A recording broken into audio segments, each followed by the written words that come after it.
Mercedes 210 Cruza'nın pedalını yığmışıq. Razvani vtulkanı görürsünüz burada. Qabaq çaşkanın alüminium razvanisi deyilir buna. Bunu yağla işləyən qoymuşuq. Bu isə yağla işləyən deyil. Sadədir. Maşının qabağı jost olur. Bunu qoyanda yumuşaqlığı olmur.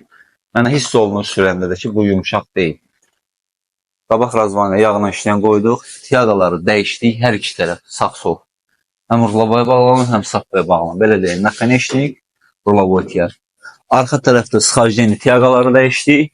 Arkada maşın sıxaceni də qalmadı. Yəni razval eləyirdim, tez-tez bozuldu. Hər iki tərəf tiyaqaları dəyişdik. Maşının arxasında oynama da verildi. O da qalxdı. Dəyişilən detalları da bunlardır. Arxa tiyaqa yaxsız olan, həmin o məsləhət olunmayan razvalni vtulkalar çıxdı üzərindən. Rulavoy tiyaqalar, nakонечникlər hamısı yeni, ideal maldan alındı. Qoyuldu üzərindən, maşında olan problemlər oradan qaldı.